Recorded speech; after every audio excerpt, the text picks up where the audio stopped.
Welcome back to the Walter Bosley channel. And my guest is our friend Hans Dietrich. Welcome, Hans. Thank you, Walter, for having me back on. This is going to be It's a always fun good. show.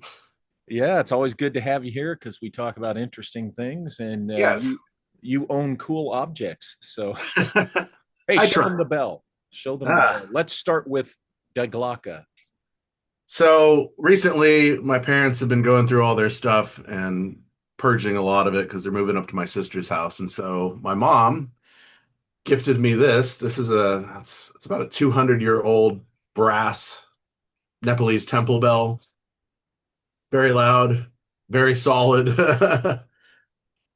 So I've had this now for a couple months, but it's always been sitting at my parents' house, and it's nice to start collecting some of these artifacts because Yeah.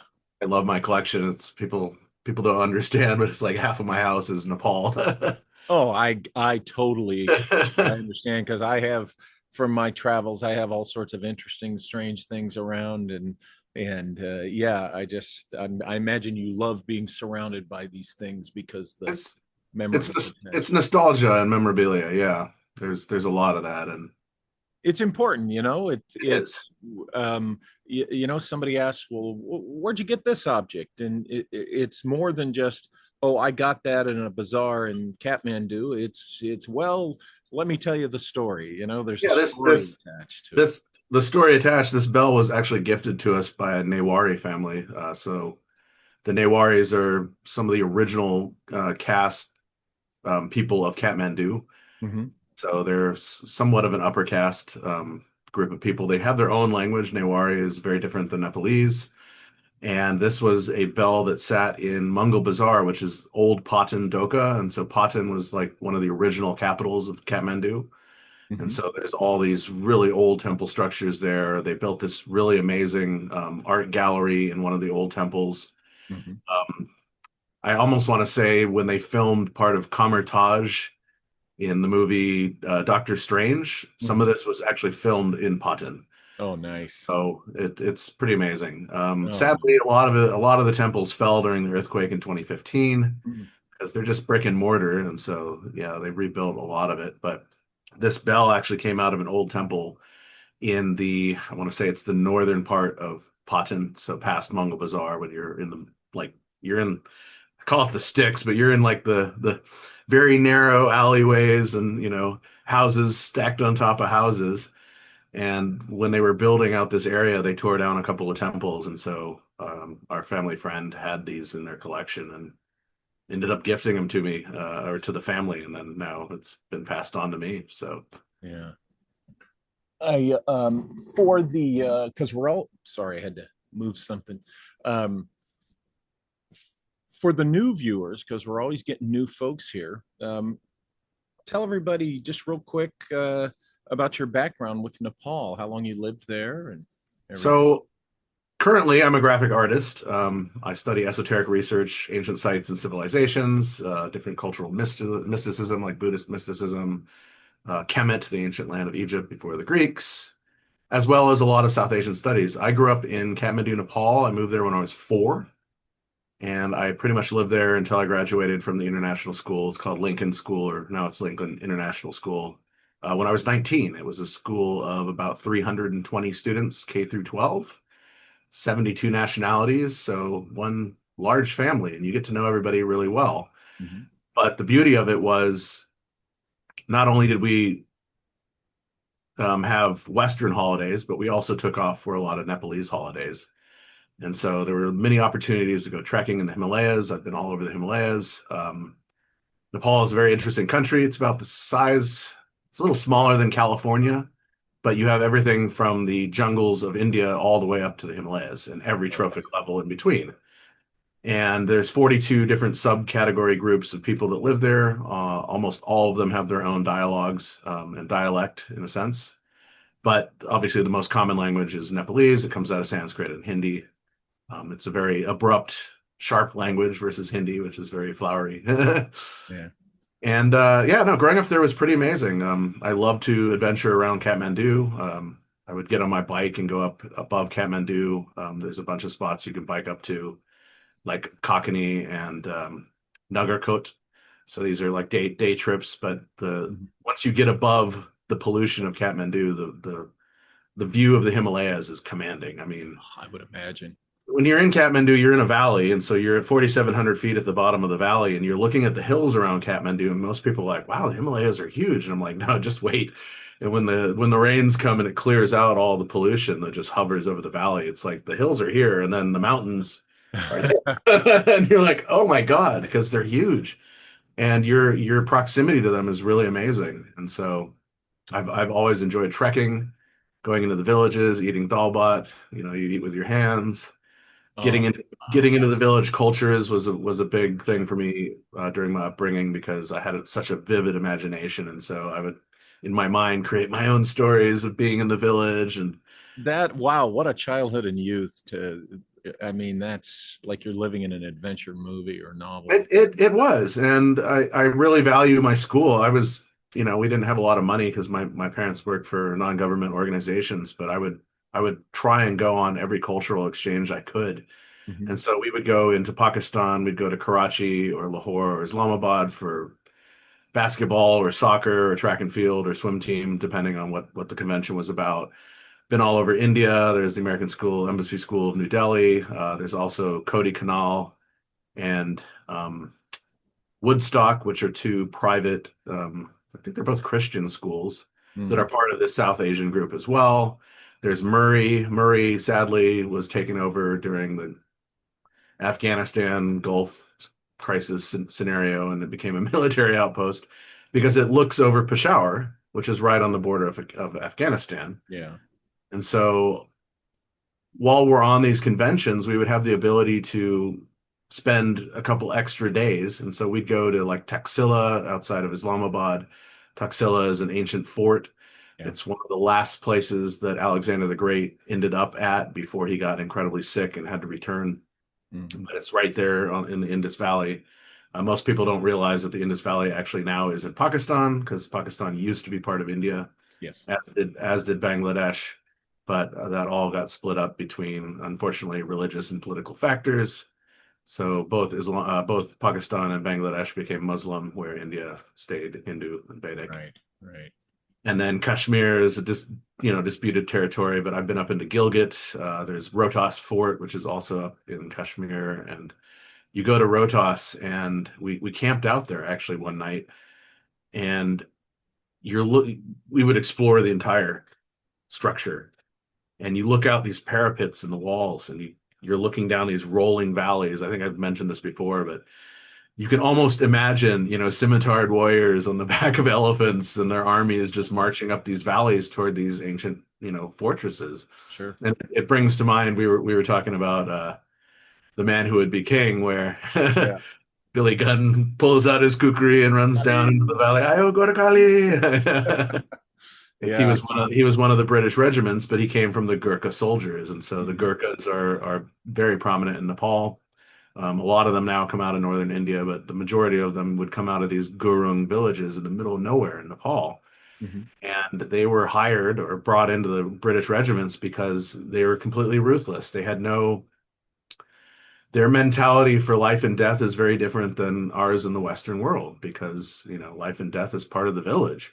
It's part of survival. They're sacrificing animals, they're, butchering, goats, buffaloes, and chickens. And so the way that they would approach battle was the same as they would approach their daily lives, and so they Yeah. became these ruthless commando forces. And Well, funny that you would bring up the word sacrifice because I one of my favorite series of books, and I have every one of them. That's David Childress's Lost Cities series. nice. And in Lost Cities of China, Central Asia, and India, uh, he's talking about Kathmandu, and he writes Kathmandu has a reputation for being a very active area for black occults of many kinds, and one should be careful with whom one is associating. How true would you say that is? So growing up, whenever they would build a new road, Mm-hmm. there is a thought that somebody was sacrificed for the building of that road. And I've always thought that that was fascinating because, Kathmandu, they keep building on top of building on top of building. Hmm. But when they started, the area is kind of plagued with earthquakes. There's been several before the one in 2015, and they started digging up areas of downtown Kathmandu, and they would find remains of people buried underneath the road structures. And so there's some truth to this. But interestingly, as well, when they were started putting in more water and sewage lines, similar to what they were doing in Cusco when I was there, they started digging up these underground tunnel systems that go all underneath Kathmandu.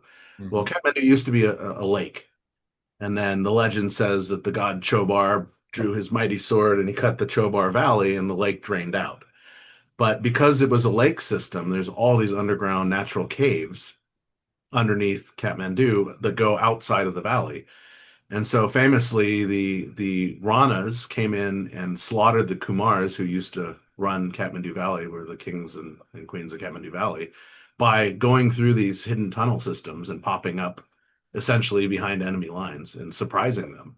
And so they would move vast amounts of troops through these cave systems. And it's interesting because they're not just in Kathmandu, they're all over Nepal. Pokhara Lake, another huge lake, Fewatal has amazing cave systems as well. It's thought that the lake was created very quickly during the seismic activity of the Himalayas being pushed up. A huge chunk of one of the mountains fell off and basically it splashed down in a sense and dammed up this whole area. But as a result, there's these ravines and there's cave structures. There's the famous Shiva cave, which you spend about 40 minutes going through it, and you come out to this.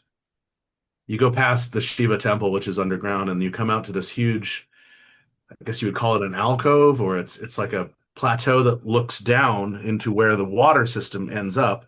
But Hmm. above you is what they call Davy's Falls, and they call it Davy's Falls because in the 70s, this tourist named Davy, she ended up swimming in the offshoot of Fewatal, and she fell into the water and it swept her into this crevasse. Well, the crevasse is this waterfall that basically comes down and hits the river system beneath and then comes out of the cave at the end. And so you're Okay. sitting under there looking up at this going, oh my God. But oftentimes they don't let you down there because they have to drain the lake every once in a while. And so they open up the floodgates. And if you're down in the cave system, you're done. Because the caves will flood out. And Yeah. so Wow. yeah, you're done. And you never know. But in Kathmandu, especially in Chobar, there's another huge cave system up there that Now, the ascetics will go into and they'll explore, and then they have rooms that they set up with manuscripts and wall art and a place for meditation. okay, okay. Could this be one of two things, or maybe a little bit of both? Could this um, actually explain the legends of the ancient tunnels, or could this be the source of those, legitimately the source of real ancient tunnel system like we hear about in the legends and things like that? So that's interesting that you say that because underneath Swayambhu, so there's two major Buddhist temple systems in Kathmandu. There's Bodhnath, which is out near Pashpati. Pashpati is where the Hindus will burn their relatives when they die. It's a burning ghat. All the yogis will sit there with their dreadlocks, smoking their hashish and doing their tricks with stones and all sorts of things. But this is where the burning ghats are, and so you go down there, and it's just like there's every day there's at least 10 or 15 funeral pyres going on, and they don't want you to take photos because when the body is burning and it goes through rigor mortis, arms will raise up, and they call that an omen. Yeah, it's interesting. But right near there is Bodhnath. Yeah. On the other side of the valley, actually across from the hill that my school was on, is Swayambhu. And Swayambhu is known as the Monkey Temple. And in the catacombs of Swayambhu is the legend of the Silver Gate. And this is supposedly one of the entrances to Shambhala or Agartha or Shangri-La in a sense. And so they keep this locked tight. I mean, it's very difficult to get access to the Silver Gate or even go into it because it accesses a tunnel system beneath some of the tunnel systems I was talking about. And Okay. so how far do these stretch? I have no idea. Yeah. Do you know that I always forget about this until I'm reading about it, but FDR, okay, who's Okay, yeah. uh, he what we know is Camp David, that little private area where the president goes for, There's also Camp David in Afghanistan. yeah, okay.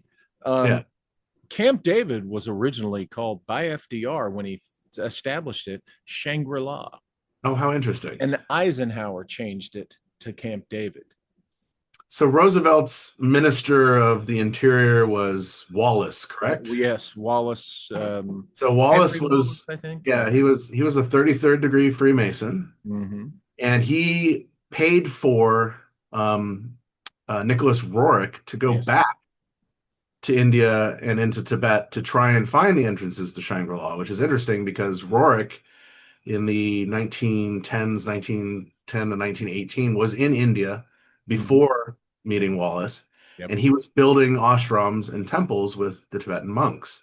Hmm. And supposedly, they gave him a chunk of the Sintamani stone. Yeah. They said, "It is in your power now to return this to the source and put it back into the Sintamani meteorite, which had come from Sirius." And this is an interesting lore and legend. And this whole story of this shard of this larger crystal, in a sense, is, I think, the origins of Jim Hanson's The Dark Crystal, Interesting. because the crystal cracked and it split humanity. And so this is actually kind of the story behind the Sintamani stone, because when the Sintamani stone is complete, it brings longevity of life to its possessor. It brings, good fortune. It's known as the dream stone, the luck stone, the wish stone, the Okay. wish Okay. fulfilling, wish fulfilling gem. And its legends stem all the way across Asia, but even into the Middle East, because there's a piece of it that sits in Mecca, and it's known as the Kaaba stone. And this is a shard of a meteorite that came from Sirius. And so this legend, or reality in a sense, stems all the way across this. But I find it fascinating that Wallace commissioned Roerich to go back because they were interested in, the early 1900s, or 2000s, 1900s, I guess, Uh-huh. call it. They were very interested in Shambhala, in these ancient mysteries of Tibet. I mean, obviously, the Germans sent on an Urbe there to find out as much as they could as well, prior to World War II. I mean, they were looking for ancient artifacts, and they were looking for ancient magic, or even technology for that matter. And part of it was these entrances to the underworld. And Mm. so, north of, I think, where you might have been stationed in Afghanistan, is a place called Balk. It's a valley up in the north. Right near Balk is where the Bayam Buddhist statues were that they Oh, sadly yes. the Yeah. Taliban bombed out. And I think we mentioned this on the last show, but it wasn't Alice Bailey, but it was Alexandria Neal. Hmm. She was very fascinated with this area because she also thought that an entrance to the underworlds was there as well.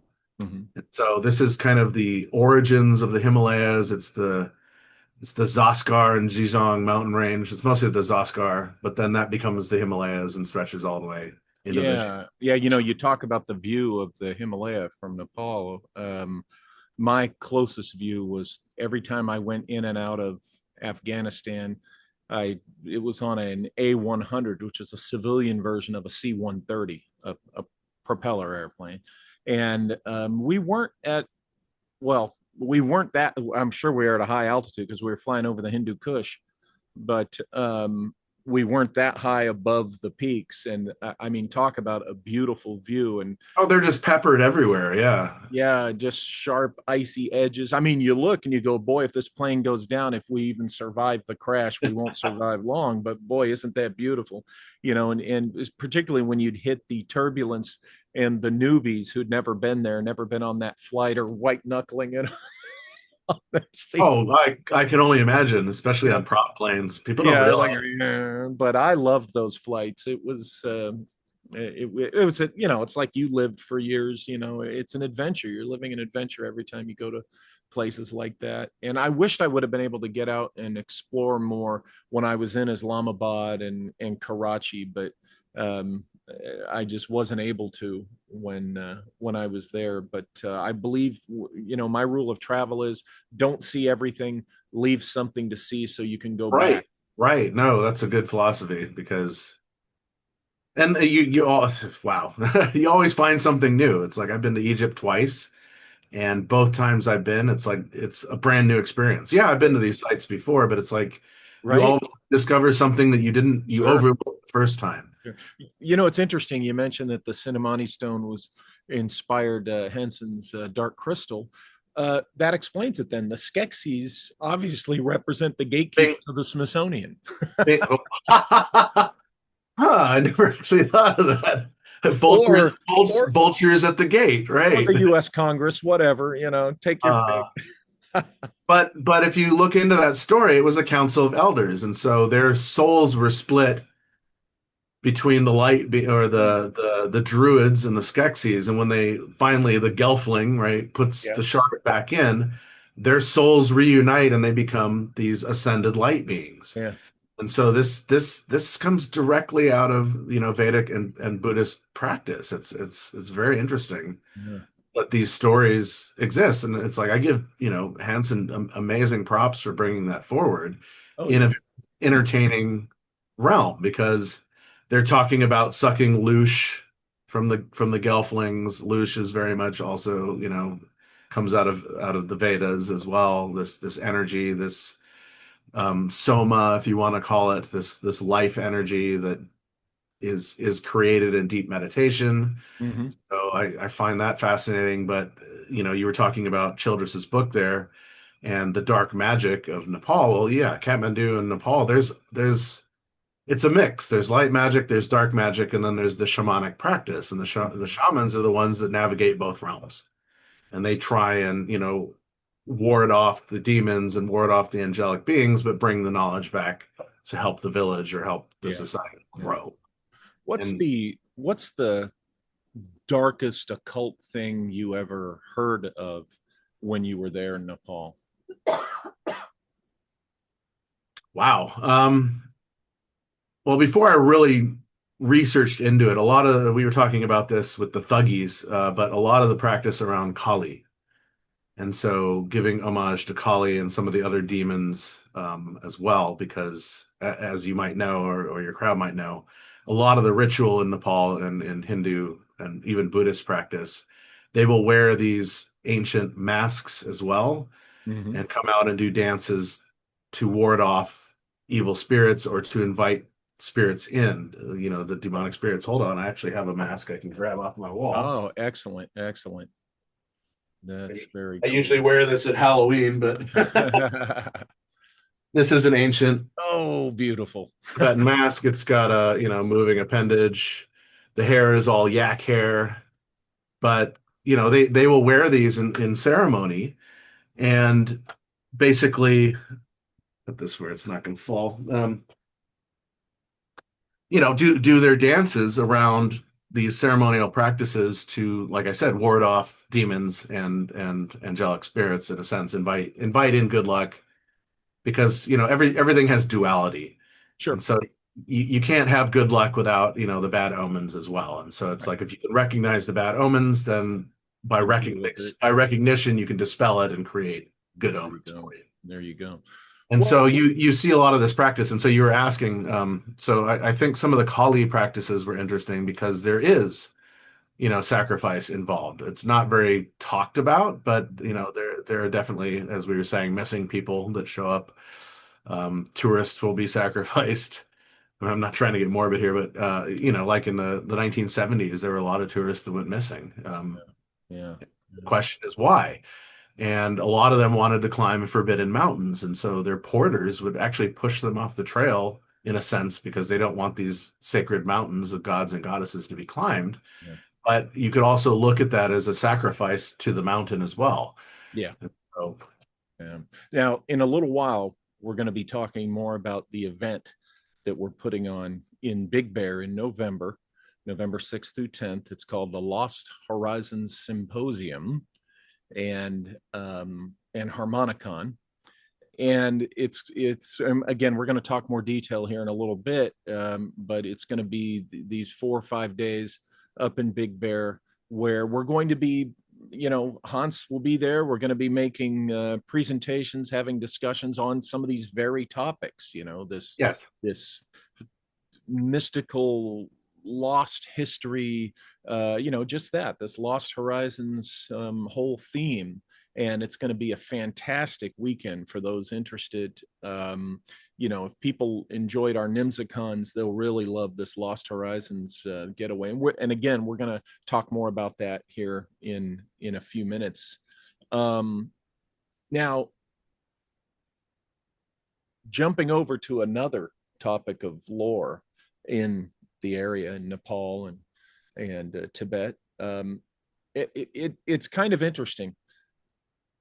I just can't seem to get into Bigfoot.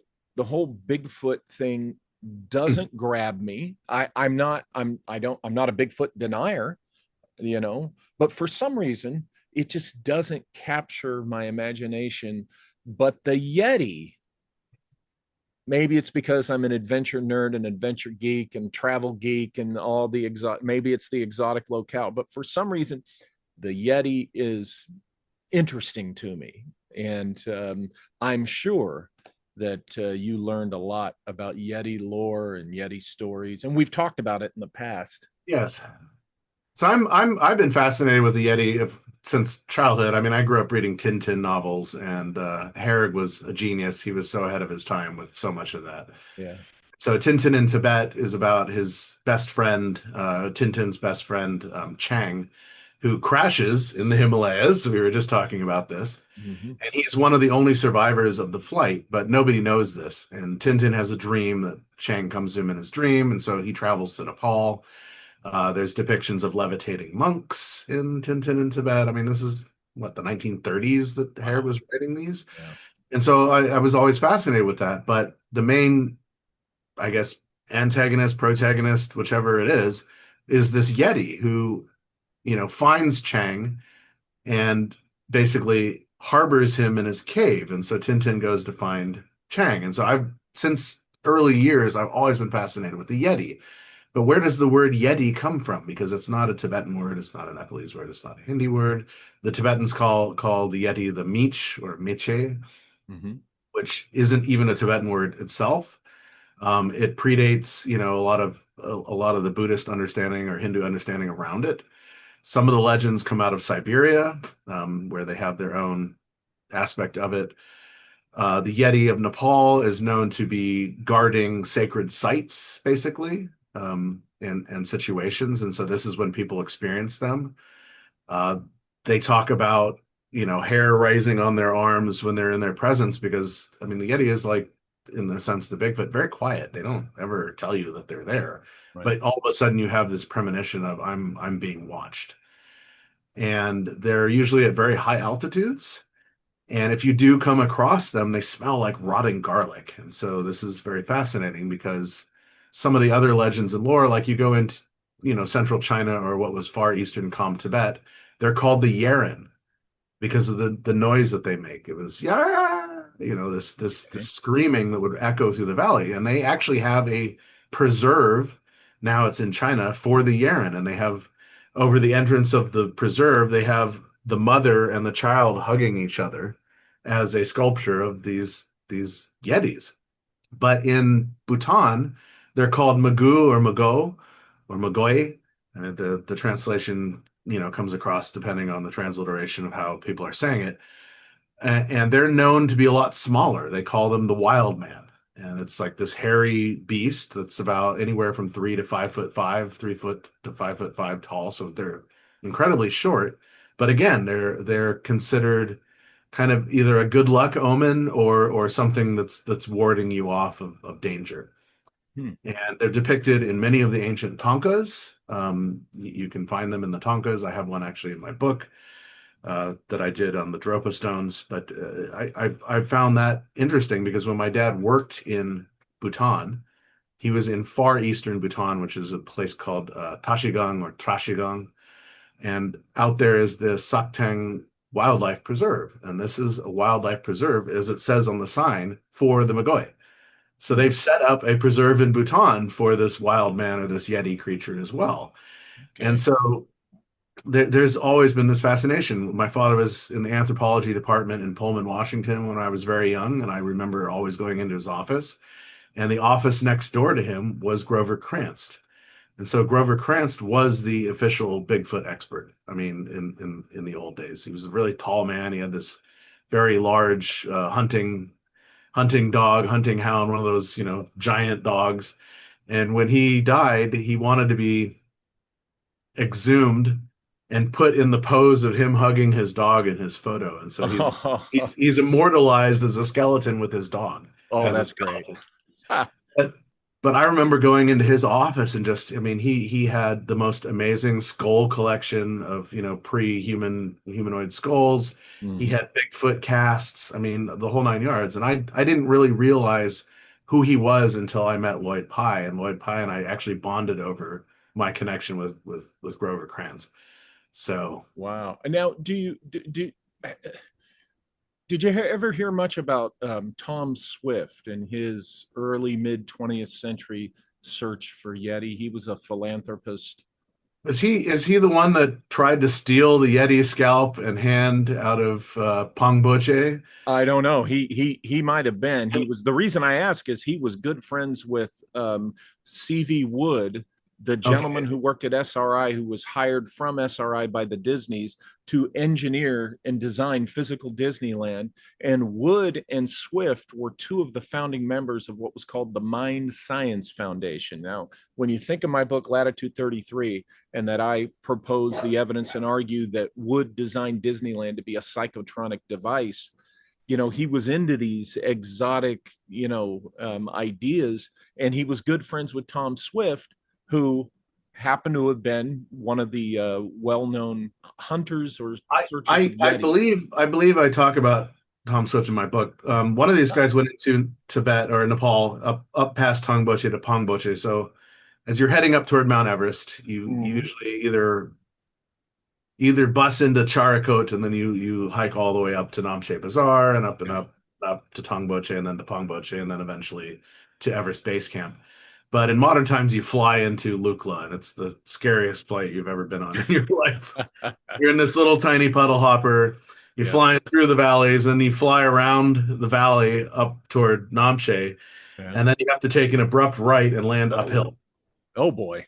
And while you're landing, you're seeing the other derelict aircraft that have crashed on the side of the runway. And you're like, oh God. It's Like, like the opening scene of a James Bond movie, right? oh, quite literally. Yeah. Yeah, quite literally. And so you get to the top of the runway, and there's always these Russian helicopters there. And the Russian helicopter pilots were some of the craziest people I've ever met because in the aviation world, there's a saying, 8 hours between bottle and throttle. Okay. Yep. These guys are like 20 minutes between bottle and throttle. And Oh, they're navigating some of the scariest terrain you've ever been on. I'll bet. So you fly in, you hike up the Namche, you go over the top of the valley. There's another air runway at Namche. I can't even imagine people landing up there, but they do. It's just the wind is so intolerable. You go to Tongboche, which sadly burned, and they rebuilt it when I was there. God, when was that? 20 2003, maybe? Yeah, I think I was there in 2003. And then you go up to Pongboche, and Pongboche has in their catacombs the Yeti scalp. I've seen it. It's about this big. Hmm. And what they call the Yeti claw or the Right. Yeti hammer. Yeah. And it's huge. I mean, it's pretty big, and it's got weird the fingers bend, Yeah. kind of like claws. And people, oh, this is a bear paw. And it's like, no, it's not a bear paw. I'm sorry. Right. it, Right. Yeah. it, it is not.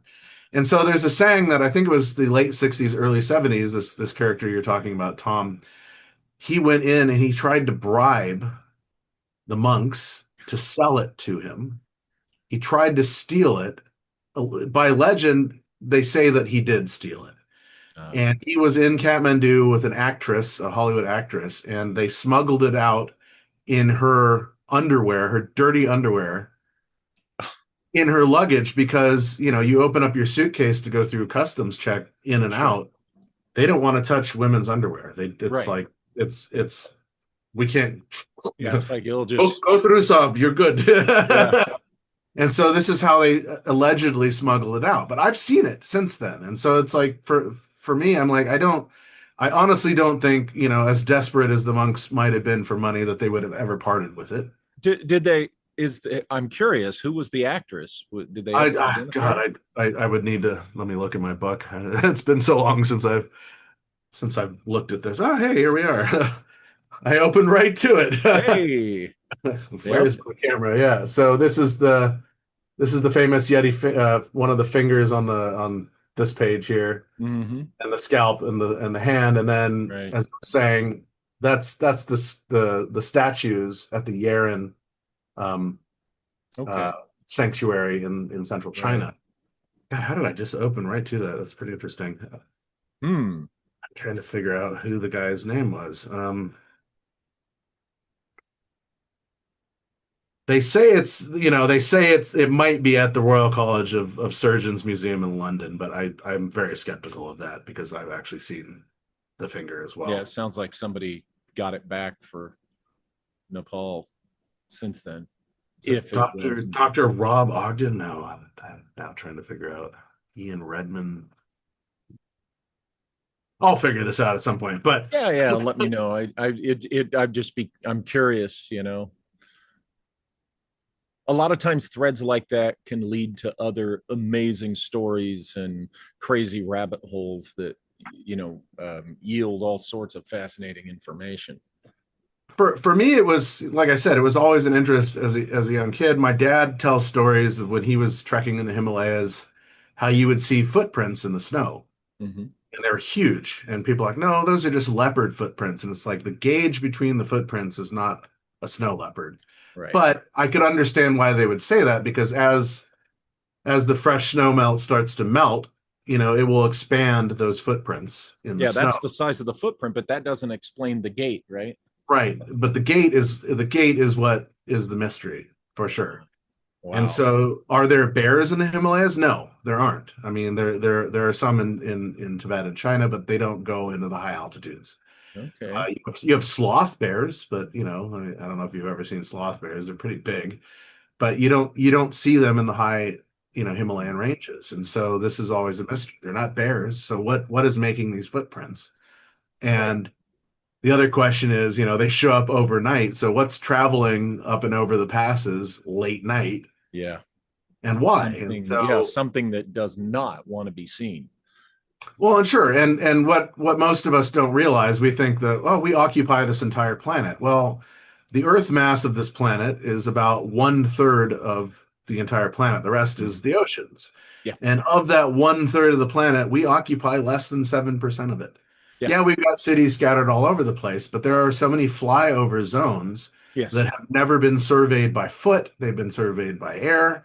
And so who knows what's living in the wilderness? I mean, we Right. really don't know. There's so much untouched territory. Which means that there's still a lot of mystery to this world even in 2025. For People sure. tend to think that you have to go back 100 years for a time when there was still mystery. Like there was. I mean, those were exciting days, 100 years and more back, when the technology was giving us flying machines and other things that we could go to these far corners of the world and have all these amazing adventures, in these exotic places. But there's still a lot of mystery, which is why we're having this event, in November, the Lost Horizons Symposium, so that we can gather together, and kind of talk about these things, explore the latest research that each of us have done, and just kind of, everybody, learn some new stuff about these topics and these parts of the world, and just kind of, you know, like I said before, geek out on this really fascinating world of research. We're going to be There's going to be presentations on the Yeti. You're going to be giving a presentation on your research. I'm going to be giving one. Malia, we got Julia Kamen. We're going to have Joseph Farrell streaming in, participation with this thing. And and we've got another potential surprise speaker who will also be streaming in, hopefully. And it's going to be a great few days up in the mountains, up in Big Bear, California. And this is one of those parts of California that the rest of the country doesn't hear about. Right. It's a wonderful little place to escape to. It's literally just 30 minutes up the road from my house. And it's like being in another world when you go up there, when you're used to being down here in the valley. But I'm really looking forward to this. I'm looking forward to the focus on this Lost Horizons theme. I have a playlist here of episodes. You've been in, a few of them, also the Vedic episodes, and we're going to do some cool stuff. It's not just presentations, not just lectures. Malia has put together the harmonicon part of it, where we're going to actually be going to spots on the telluric current energy grid and doing a cool little ceremony. The idea is to kind of tap into that energy, maybe open up the flow more, and it gets us out of the Airbnb where we're Environment. going to be Yeah. doing the lectures and stuff. It gets us outside in the forest, and we're going to be visiting a Buddhist temple up there that has the largest statue of, and I'm forgetting the name of the Is it uh, is it Maitreya I or can't remember the figure, but it's the largest all brass statue in North America of this figure, this Buddhist figure. And it's a beautiful temple.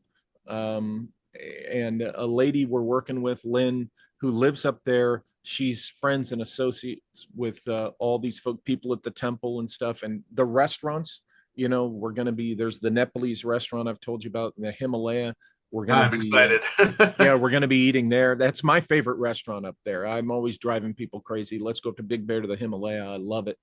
You'll love the atmosphere there and the little shop that they have next door. But there's also Thai restaurants, and so we're going to be just really, you know, um, it's like an immersion experience, for this theme, and we're really excited about it. And I'm looking forward to seeing you come down and I'm excited to be part of it. Yeah, I'm hoping to lecture a little bit more about legends and lore yeah, of the lost horizons of yeah, Nepal and Tibet.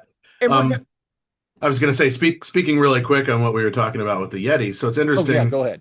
In 1968, the CIA was doing both UFO studies and Yeti studies in Nepal. And Well, that's they kept interesting. this very classified until 2017 when they Interesting. declassified the And report. and when they declassified it, what did they say about the Yeti? So that's a really good question. So they were researching a lot of the studies and spoken folklore of the region, and so they were very fascinated with, well, what is the Yeti, and how does this Mm-hmm. affect modern culture, because we're trying to make a presence in this region. How is this going to affect our operatives? In a sense. And so that was what their studies were about. But I find it incredibly fascinating that they were doing research into this in the 1960s, Okay. and it took them till 2017 to declassify. Yeah. Yeah, exactly. That's very interesting. Malia just told me that the figure is Kenpo. Okay, yep. Yeah, so it's the largest statue of Kenpo. I was thinking the Maitreya Buddha is usually the one that you see. Actually, I've got a figurine of it here. So it always has its hand touching the earth, and the other hand is holding the sacred Buddha's bowl with the Sintamani stone in Oh, it. oh, Of very all cool. things. Yeah. Very So cool. that's usually the Maitreya. And so they're like, no, it's just a bowl full of rice. And I'm like, no, do your research. Yeah. Here's what I love about all this do, is do your research. there's never a shortage of naysayers on For things. sure. There's never a shortage of party poopers. You know, that's why I like that song. Every party has a pooper. That's why we invited you. When you encounter Oh, these people, it's there's people who are contrarians. There's people who this one is the hilarious one to me. The people who elect themselves the great protectors of scientific knowledge or just down to earthism. And so they feel that it's their crusade to, just kind of poo poo everything. But yeah, Well, that's once where we my, can admit as a society, a scientific, religious society, whatever, that we actually know nothing, yeah. then we actually have a seed to grow from. Mm-hmm. But if we're coming into this with, our own boxes of I know everything about this subject, who could possibly know that? Yeah. Everything is constantly changing. We're constantly learning new things, and it's like once we admit that we don't know really what we think we know, Right. then we have a starting ground for new research. And you're kind of mentioning these gatekeepers. It's like I wish they didn't exist because it would allow more people to get in on new discoveries. Yeah. Yeah, exactly. What my biggest beef with the naysayers are the ones that just don't, I mean, and there's a few out there, they just want to shut down the dialogue. They want to Right. shut down. And I'm thinking, what is wrong with talking about these things? Bingo. Yes. What I always turn it back and say, what you got to, what's the deal? What's your dog in this race here? Why is it so important for you to shut down the discussion? And because, as you said, these kinds of things, they open you up to fascinating discussions. They open people up to a greater interest in travel, and that's always a good thing, particularly for Yes. Americans. More Americans need to get their Need, butts out of need our travel. country and go see the rest of the world, because there's a lot of ignorance going on You among can be an people who've never armchair traveled. tourist. You can be an armchair tourist, Yes. but Yeah, as Indiana Jones always says, that you got to get out of the library and actually that's get right. get into the Get out field. there. And you know what? I learned, for me personally, when I learned that travel is not for the rich, was when I started doing it, when I got out of the Air Force, and I bought my Eurail pass, 30-day Eurail pass, a backpack.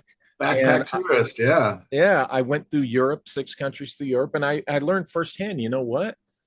Travel is not for the rich. No, You can work, save up your money to get yourself where you want to go. And once you're there, depending upon where you go and how you do it, I stayed in hostels, or I think a yeah. couple of And times I stayed in really cheap. I stayed in a room in a hotel in Florence, Italy. I've got photos of it, where literally it was this angled space. The walls were angled, and literally I could lay in bed. And I took this photo. I put the camera down by my feet, and you can see that I'm touching both walls right on either side of the bed. And all it was like this weird angled space that, hey, throw a bed and a sink in there or whatever, a cabinet. it's like the coffin hotels in Japan. Like these, Yeah, they're tiny. I mean, it's literally room for your suitcase and a tiny bed. They might have a TV in there. right. They're capsule hotels. I call them coffin hotels. I've actually stayed in a few of them.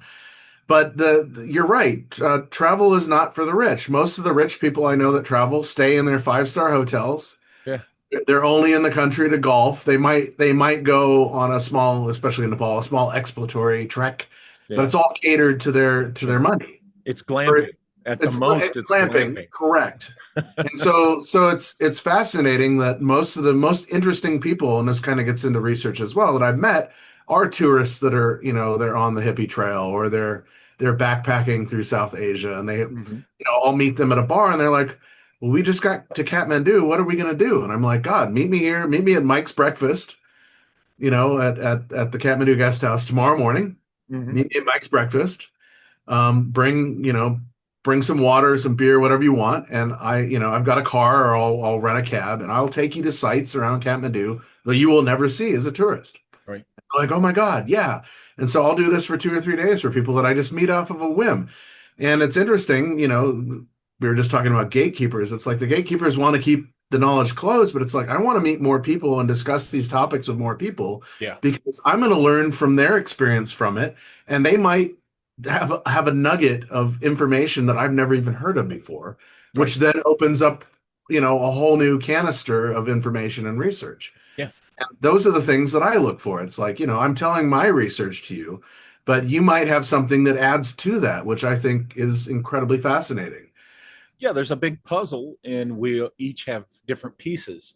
And Right. so when we talk about these things, get together, we share our pieces, with each other, and can put the picture together of what's really going on. And there's also the value in discussing the more fantastical things, discussing the lore and exploring that, because even if a piece of lore on the surface of it is not accurate, I'm a great believer in the nugget of truth idea, that Sure. somewhere in there, there's a nugget of truth. And that's what I want to get to. And that can be just as fascinating as the amazing, fantastical story a lot of times. So Sure. there's the value And in it's like discussing. maybe that nugget was the seed of where some of the legends and lore came from Yeah, about that topic. yeah, But yeah, that nugget is the reality of what it's around. I mean, this is actually why I'm really looking forward to November, because I get to sit around with, people that are interested and like-minded in these topics exactly. and converse with them, mano a mano, Yeah, and and and have a round table, have a good discussion, not have this, you know, door slammed in your face. Oh, yeah, right. your research is this, your research is that, and it's just like my research is just research. I'm open to Yeah. all ends of the table, but if you're Mm-hmm. shutting down a certain end of the table, it makes me question why. Yeah, exactly. And we'll be doing this in the comfort of, sitting around the probably a fireplace, and with some cool movies like The Man Who Would Be King, and the Shadow playing in the background, and enjoying Deceivers. some drinks, and talking about the interesting things that were talked about and that we went to see, in the daytime. And yeah, I'm looking forward to this, like our NIMSAcons. That was a fascinating topic, and to me, I'm just as excited about this Lost Horizons theme, stuff. And so this is something I'm really looking forward to, and I know you guys are too. um, Likewise, yeah. it with all your relics and stuff that you brought home from your travels, is there any that came attached with something unexpected that you've ever Oh, that's felt interesting. or experienced or had to get rid of, for example? So I can't dig it out now, but I will on another show. I have a sword Mm-hmm. that when I went to the village when I was 5, so when I first moved to Nepal, right after I moved to Nepal, I turned 5. And so Mm-hmm. my parents took us to Sikrung village where my dad did his doctoral dissertation. It's a Gurung village that clings off the side of a cliff high above the Manung Valley in Gorkha district. Uh, from the bottom of the hill to the village is a 6-hour trek. I mean, it is Wow. up. And the porters will be carrying, 400 or 500 pounds, wearing flip-flops and chain smoking and passing you on the trails. And they're smaller guys too, Oh right? yeah, but They're more diminutive. they are built like oxes. Oh And yeah, the lung so capacity alone must be amazing. during Desai, which it takes place at the end of September, it's the harvest festival. And so they will slaughter an animal. And because we were the guests of honor for the village, they slaughtered a buffalo. And so they did all their song and their dance. They brought out the masks. And then the shaman did his ritual with the buffalo, and he would dance around it. He had 2 watermelons on pikes that were kind of his fake effigies. And he pulled out this katana from World War II. And he sliced both of the watermelons. And then he did, some shamanic practice with the buffalo, and the buffalo consented to its death. It's very interesting to watch this because they're sitting there, huffing air. It's cold air, and their eyes are just bulging, looking at you. And then at some point, they're just like, okay, whatever, and they lower their head. And this is when the shaman realizes this is the time to create the sacrifice. And he turns around, and within one swipe, the head of this buffalo slides off and lands on the ground. Wow. One cut, Yeah. solid. And now I don't know, buffalo vertebrae are very thick. Yeah. That tells you about the sword. And I was very fascinated with the sword. I'm like, how is this Japanese sword in this remote village of Nepal? Mm-hmm. Well, the headmaster, the subadar of the village, he had taken it off of a Japanese officer during the most bloody ground battle in World War II, which was in Brunei.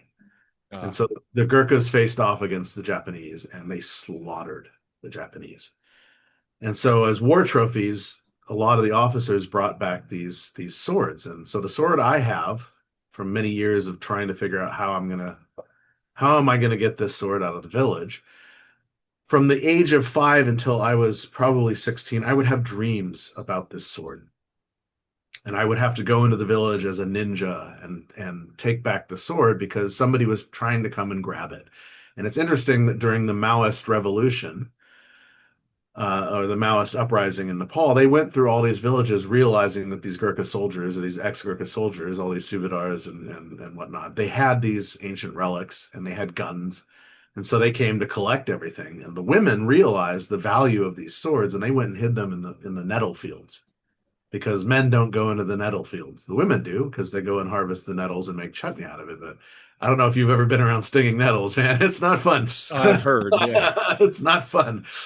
And so they would bury these things in the nettle fields. And so find the sword I want still sits in the village. A villager from the village next to Sikrung heard my story asking when I think I was 13, I was asking about this. And I'm like, I really want to buy this sword off of you or collect it because it's priceless. It does not have value. And so there is energy that clings to this. Obviously, I was having dreams about this sword, having only seen it once in my life for years. So there's some sort of tangible energy to this object. And even the one that I now possess, because I got it off of the next village, it's also old. It's an officer's sword. By that, I mean its hilt is wrapped in silver and underneath it is eel skin. But because of how the villages are set up, they don't have a lot of ventilation coming out of the houses. And so they will put artifacts like this above the mantle going into the house, which is right next to the kitchen. So all the smoke bellows out of the kitchen and all this creosote collects on whatever you have underneath the rafters, basically. Uh-huh. And so the sword I have is it's got about a half inch of creosote on it, this like oily material. So I've spent years with a toothbrush and polishing stones that they use for sushi knives, trying to bring this thing back to a place where I can start to remove the pins. Yeah. Because once I can remove the pins, I can pull off the scabbard and see the hilt of the sword, and on the hilt will be who made it, the artsman, what family it was for, and when it was made. Okay. Because a lot of these were family heirlooms that were taken into battle, and then they would just stamp a military number on the actual blade itself. But this is an officer's sword, and so it could be much older. And my passion is, as much as I love this sword and I love it in my collection, and yes, it has some weird energy around it, as we're mentioning, I want to restore it and eventually try and find the family that it belongs to and take it back Oh, very as a cool. gift. Very, That is instead of gifting it to my nephew or other people in my family, I would like to actually sure. complete its journey Yeah. in a sense That's and I like that. give that energy back. And so I've diligently spent years trying to restore this thing to a place where it's presentable Oh, and I can actually that's find out who it belongs very to. interesting. But Very out of all the artifacts that I have, that one is huge. Another one, actually, I have it on my shelf. I'll grab it real quick. cool. Very cool. You guys have heard me talk about with Hans before about some artifacts I brought home from Afghanistan that a Japanese Shinto exorcist told me I need to get out of my house. And that's another story for another time because there was some very overt paranormal stuff going on in that place. And it's interesting that as they say with a lot of knives, once it draws blood, you have to continually feed it, Yeah, I've heard that. Yep. which is interesting. So in a remote area in Nepal called Jomsom, so it's way up above the Annapurna Range. You trek through Mirkwood in a sense. My dad was always very prolific about talking about the Hobbit while we were on all these treks when I was a kid. Because when Yeah. you're trekking out of Pokhara all the way up through Tatopani up to Muktinath or up to Jomsom and up to Muktinath, it's like you're going through chapters of Lord of the Rings. I mean, it's just the way that Oh, Tolkien cool. describes these Yeah. places is very similar. But when you're in Jomsum, so this is an old river bed that used to be at the bottom of the ocean. Okay. So you find these very dark rocks that are made, through pressure and sand and heat. Okay. And these usually contain what they call soligrams, or ancient fossilized beings or creatures. And you see a lot of these online. Oh, look, they found a screw inside of a rock. Yeah. And so I would go out and hunt these things down, and I had buckets of them, and we bring them back to the hotel we were staying at, or the lodge. And you throw them in the fire and you heat them up, and then you have a bucket of water, and you throw them in the bucket of water, and they split in half. And so this one is one of these screws in a I sense, see. right? Oh, okay. But this is a 400 million year old item, or fossil, basically, and it's surrounded by iron pyrite, if you can see that. And so Wow. it's like a long shaft, and then they would have tentacles out the end of it. And so I have Okay. a lot of these, but I mean, one of the largest ones actually sits in Muktinat. It's one of those circular shells, basically. Hmm. And the thing is about the size of a car, and it sits in the middle of the Shiva temple in Muktinat. It's huge. It's What, what, it's what, is there something embedded in that one? no, it's I'll show you a smaller version of it. Hold on. And I'm wondering what you think of what that is in the middle of yours there. That was, I find these things very interesting, as you guys know, because I'm a great fan of the, out of place uh, objects, relics, and stuff, parts as they call I, them. I have a better one, but it's in my storage. But this it's stuff like this. It's these Nautiluses, right? Oh, those are great. Yeah. So this thing is huge. I mean, it's like the size of a car. And so I've got a couple of these that have come out of, and they're all in Hmm. this black rock, which is very different. I mean, you find these things all over. Here's one that didn't crack, Hmm. but if you can see, yeah, there in the corner, you can kind of see right here Yeah. Yeah. Okay. where one of these large Nautiluses is still embedded in this thing. Oh yeah, yeah, that's great. That's great. So our porters, Proving, of course, that there was a C at that you're correct. Yeah, no, and that's altitude. that's that's that's the whole idea. Is this is an ancient seabed that was pushed to the top of the Himalayas very very abruptly when the Himalayas were formed, right? Because you Yeah. have the Indian continent plowing Sure. into the Yeah. Tibetan continent Oh, and that's pushing that's these mountains interesting. up. And so you find these all over. And man, our porters hated us because I brought back probably 150 pounds of these things. I've got 20 or 30 of these here, and these aren't. This is 10 pounds right here. It's solid. Well, in the one you showed us, that first one, what do you think that is in there? I did a science project about it. It's a certain kind of mollusk. Okay. There's my camera. That camera Okay. isn't great, but you can see Yeah. online people will call these, oh, they're finding ancient screws, because a lot of these are surrounded, and you can kind of see it, by iron pyrite. Okay. Yeah. Maybe I can. Oh, yes, that's good. That light's a lot better. So there's iron pyrite, which looks like gold, basically. And so Right. they Yeah. they Fool's think, gold is what yeah, they, pyrite they is. think these things are metallic. And it's like, no, this is actually a specific kind of, it's like a mollusk. They're tube shaped. A lot of them were probably about a foot long, and then would have their The tentacles. We the still have tentacles. Yeah. we still have creatures today that look a lot like Sure. this. Yeah. But based on how old these are, it's like, huh, interesting. And another interesting spot that you find a lot of these in is Alaska. And when they find them, they were, obviously looking for gold, and they would find these giant, nautiluses, basically. And when they cut into them, the stonework inside is this rainbow of crystallization, because it's petrified. And that's how a lot of these things end up. They're petrified. Oh, Uh, that's awesome. Another item I have, again, it's in my storage. I have a chunk, a shard of, it's probably a bowl that's about a little over a foot wide, but I just have a chunk of it, and you can tell by the curvature of it.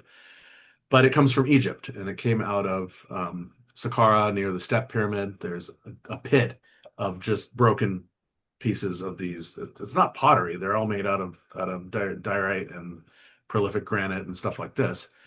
but it proves that they were using some sort of lathing mechanism to create these. Oh, yes. Okay. Because you can see where the lathe at the bottom of the shard is. You can see that there's a circular something Okay. tube drill of sorts that was rotating it.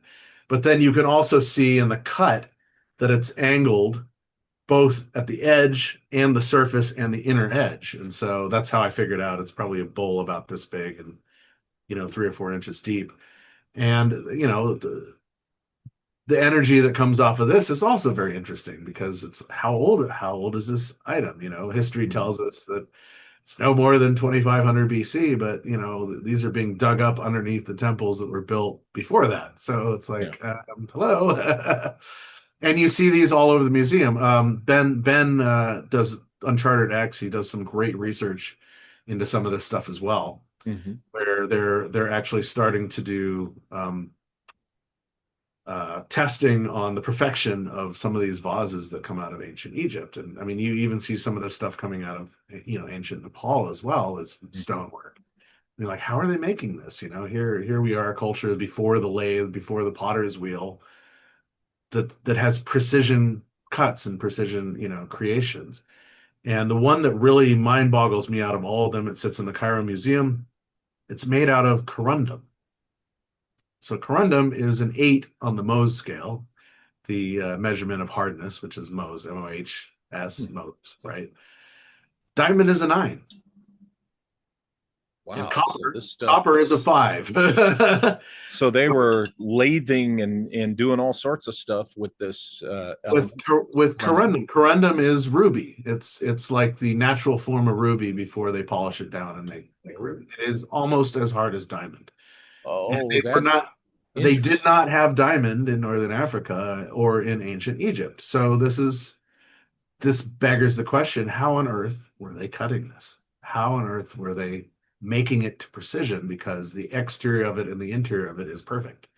And it's about this big. And it just sits there, on a shelf with all these other pieces. And you're like, what stone is that? And it's corundum. And so, It's well, the answer is, we're talking about a technology, a method, which mainstream science doesn't want to admit to right. that For, far back.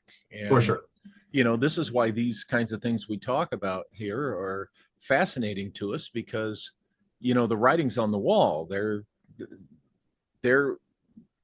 there's a lost technology in the past. And it might not be one that we're familiar with because our Right. technology today is from combustion, Mm-hmm. where they could have been using natural pressures or water or Sure. gears or I mean, Vibration, you can cut the hardest sound. metal like diamond with water if you pressurize it and add the right ingredients to it. You Mm-hmm. can slice right through metal like it's cheese.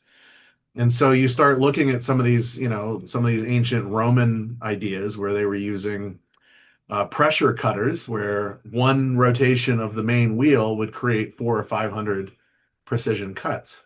Mm-hmm. Just one rotation because of all the Wow. different gear systems. And so they would hook these up to water pumps and pump water through it to rotate it to have Okay. this continual rotation. And it would create, a plow rate that is faster than a lot of plow rate that we're using today. A plow rate is not so much the speed of the blade, but it's how much material the blade is cutting in one swipe. And That's I met what kind of precision were they able to do with these cuts? unbelievable. Like so you'll see this all over Peru, you see it all over parts of Nepal as well, and you see it in Egypt where it's almost heating up the rock that it's vitrifying as it's cutting through it. That's It's interesting. creating a vitrification. And so that to me has Oh, always been fascinating. well And then, and as you're using a machine, it's going to have an overcut, right? okay, So it will plow through the material and then keep cutting until the machine stops. And so this okay. is why you see some of the screw ups that you see, especially in Egypt, where they're trying to cut the lid off the back of the box so they can use it for the top of the box. And whatever blades, because the lid I'm talking about, most people only see the top blade, but I've actually looked underneath the back of this box in the Cairo Museum. You see that it was 2 blades that were cutting it. Oh, One of them okay. slipped. Well, if you're hand cutting, you're not going to slip a foot and a half Right, into the rock, right? right.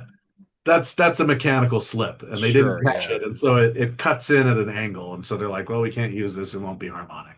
Sure. What now? What do you think in light of this? What do you think of places like Pumapunku? Wow, Tiwanaku and Pumapunku, very we've kind of talked about this. It's like, you can spit from one to the other, but they're both vastly different technologies. Yeah. Pumapunku is mostly a lot of it is sandstone and a granite that comes from the area, which is Hmm. interesting. But the distances that they were dragging this stuff across, that high altitude plateau. I mean, God, at Pumapunku, you're at almost 14,000 feet. Yeah. There's no trees, so they're not rolling this Right. stuff. And the quarry is 5 to 10 kilometers away in between. And this is the same with a lot of places in Peru that I've noticed. And so they're bringing these, almost 100 to 300 plus ton slabs and cutting them down at site and building precision. And so it's like, Yeah. how are they cutting this stuff at that elevation? And What were they, what what were they was using? what was What was fitted in that's not there anymore? Because correct? here's where the lore tells us something. The legend is that the giants who built this, giants could be a euphemism for just mental giants, Sure, literally sure. people with a vast, greater technological knowledge. But it says they had machinery and they took all of that with them when they left, leaving behind the foundation. So the idea is when you go to Pumapunku, when you see these blocks and stuff with all these precision cuts, there was something fitted in there. Now, this was my thought. The first time I'd never even heard the words Pumapunku, together. Never heard of the place. I go to South America with David Childress. We're at the museum there in Tiwanaku, and he's going to take the group over to Pumapunku. But before he did that, he pulls me and our friend Doug Nason, who passed away some months back. Great guy, and another young guy there that was with us, and he says, "Hey, I want to get your guys' opinion on this next site." So we go walking over there, like I've told before, and my first impression was there was some type of machinery. David asked, "What do you think?" And I go, "It looks to me like some type of something was fitted into these slots and here, and it looks like the foundation of where there was, a large machine. Like think of a paper mill type of machine. Those Right. things are huge."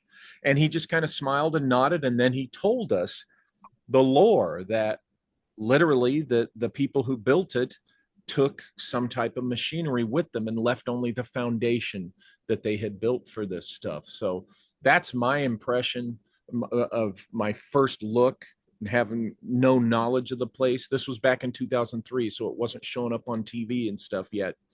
And that's what the lore is. And Hmm. so here we're back to these stories of, this lost ancient technology, that, where is it? Where's it hidden? Well, we're told that it didn't exist, but the evidence is there in the stone. I mean, you go to Yeah. India and you go to a place like the Barbar Caves in Bihar, Yeah.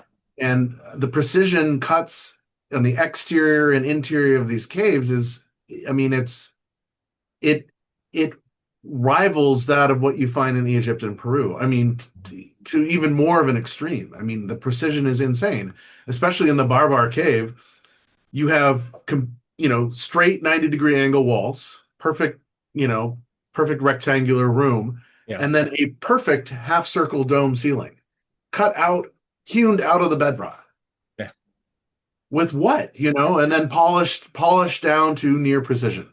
Well, and the mainstreamers like to tell you, well, the king who commissioned this, he started it, and 40 years later it was finished.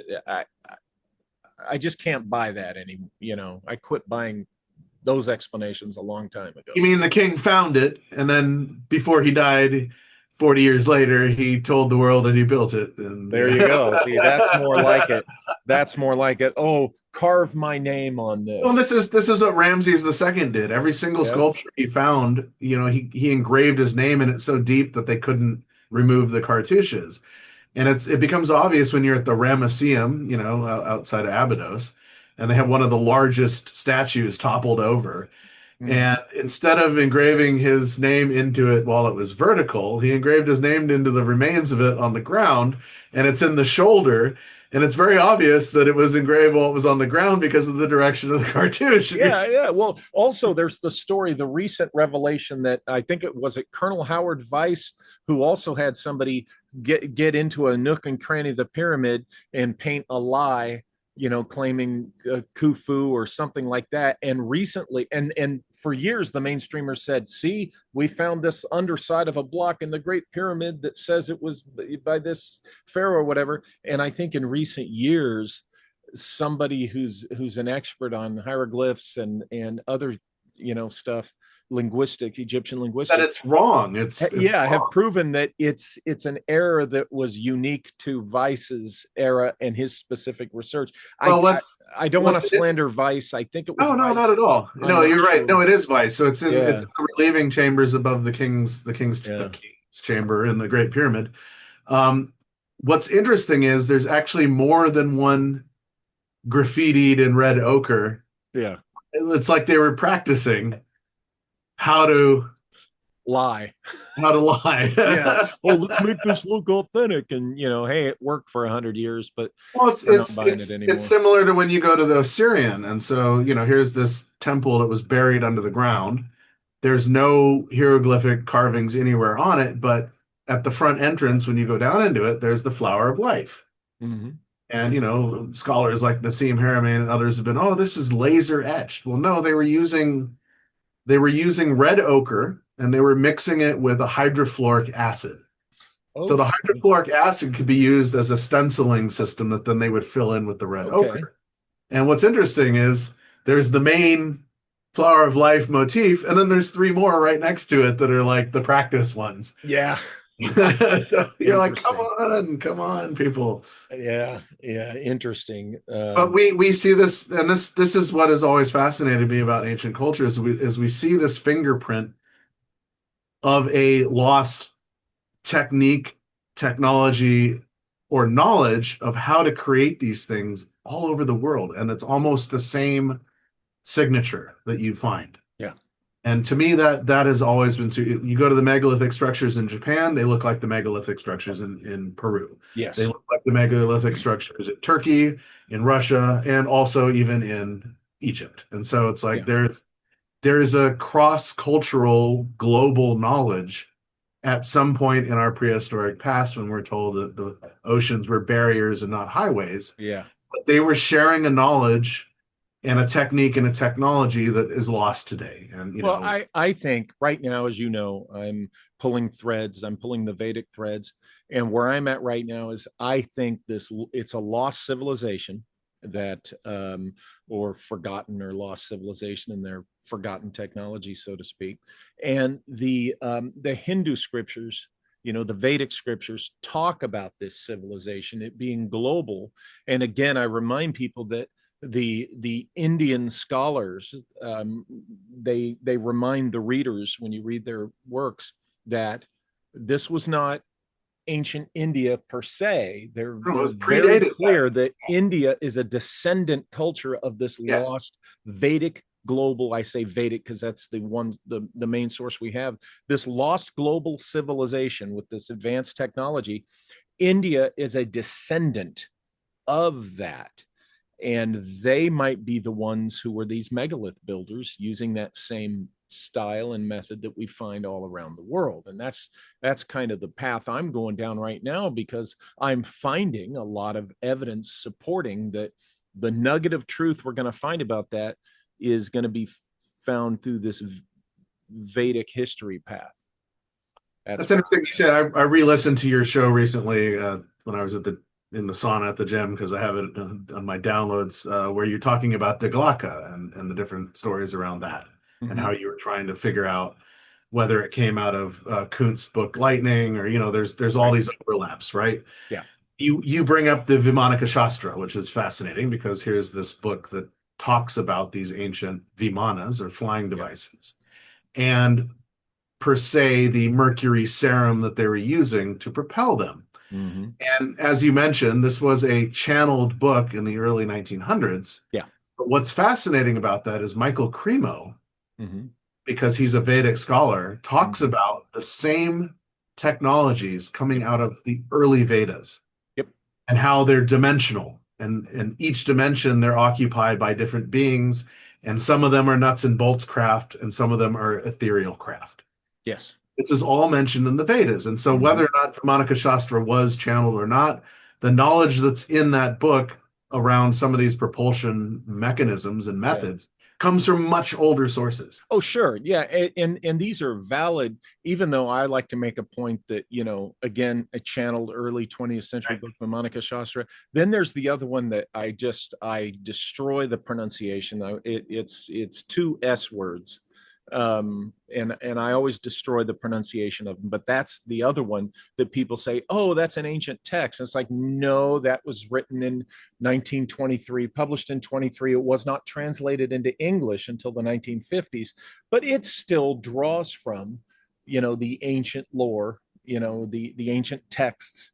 So yeah, exactly. And I'm presently reading the prose version translation done in the 90s of the Mahabharata. It's in novel form, and it's still, it's kind of Volume shorter. one. Yeah, well, it's still shorter, and it's still 900 pages. It's Right. shorter than the one in verse, but I'm highlighting. It's amazing. um, I'm only about not even a third of the way through, and I've highlighted so many references to technologies that are clear. Holy smokes, that's technology there. So I'm highlighting all this stuff that I'm finding, and I've already got so many highlights, and I'm not even, I'm like maybe a fourth of the way through. And so Wow. this is interesting. And then I got to go read the Ramayana, and Right. by the same Krishna Dharma is the author that the translation I'm reading. So it again, it's that nugget of truth we look for in this stuff, and Sure. even if the fun stories, the fun lore, the fantastical stuff doesn't turn out to be true, what you really find, to me, can be equally fascinating, because Well, you know this reminds me of the Lotus Sutra. So this is a poetic verse book of Buddhist, poetry and verse. There's multiple chapters. It was discovered around 100 BC, yeah. but could be much, much older. And I need to go through it and start highlighting, some of the technology found in there because, especially in one story about Gadgad Savara, they talk about him coming not only in astral form, but in physical present form Mm-hmm. on what is called a flying palace, a tower of seven Yep. layers. Yep. And when it comes into Earth's atmosphere, it's said to be surrounded by the sounds of hundreds of thousands of musical instruments being played without players. Yes. So this is a cacophony of noise, but they had no other way of describing it except in this, poetic verse. And so you start looking up what some of the meanings are around the words that are being used in this scripture, and they're talking about technologies, Yes. not just astral projection, which in a sense is a technology, Well, kind of when like you fire, but they're talking about nuts and bolts craft and yes. sound, and that to me is, here's this book coming out of 100 BC that's not Vedic related, it's Buddhist, but they're talking about the same stuff. Yeah, interesting. You'd mentioned the sound, the sonic part of that, the musical aspect, because Yeah. here's an interesting thing. In the 1890s airship mystery reports here in the United States, in the 1890s, you had witnesses. Okay. I doubt these witnesses, by the way, were Vedic scholars, particularly in the Right, right. 1890s. And they talked specifically about hearing the music. When they saw the airship, they were hearing music being played, they were hearing musical tones. Interesting. Okay, there's already all sorts of reasons to suspect a lost Vedic technology source for these mystery airships, and the music part is just one more layer of that. And I'll be getting into that in future. As a matter of fact, we've already gone an hour and a half, and it sounds like we've reached a topic that, for another episode in the For sure. future, is we can For do sure. an episode about this mystery technology, and so we'll talk about that. But yeah, so we're at the hour and a half point, and Hans Dietrich, here again with us. For this has been another great episode. Thank you again, and tell everybody where they can find you. So you can find my research and my books at megalithic.mysteries.com. Also, Mega Mist, Megamyst for short. I have my 3 books there. So it's Dropa Legends and Lore, um, The Magic of Symbols, and Lost Mysteries of Kemet. And so these are, they're not super long books, but they're introductory topics for people who are interested in the research, who want to start, you know, creating that seed of their own research. And so I'm giving you an avenue to do that. Excellent. I'll be speaking in Las Vegas, September 12th through 14th. Probably be talking a mixed cultural lecture on symbology through most of my materials, and then I'll be at the wonderful Lost Horizons Symposium in November, and I'm really looking forward to that because it's going to open up, some other chapters into the lost mysteries of Shambhala, the Com culture, a lot of what we talked about today, Lord and Legend of the region, but just something that I don't normally talk about in my other lectures because there's a set and setting for everything basically. Yeah. But other than that, yeah, that's mostly where you can find me. Otherwise, I'll be back on your show again to talk Oh about yeah, yeah. We'll have you. more fascinating and amazing topics. Absolutely, absolutely. And again, folks, if you want to join us in Big Bear for the Lost Horizons Symposium and Harmonicon, go to walterbosley.com and you'll find it there. Go to walterbosley.com shop for also all my books, but please check out the Lost Horizons Symposium. And we would love for you to join us, for those days up in Big Bear where we're really going to immerse ourselves in these discussions and just, the trappings of it all. And so, I look forward to seeing you there, Hans, and everyone Likewise. else. Yeah, it's And going to be fun. so, okay, folks, thanks again. I hope you enjoyed this episode, and we'll see you next time. Thanks again, Hans. Thank you so much, Walter.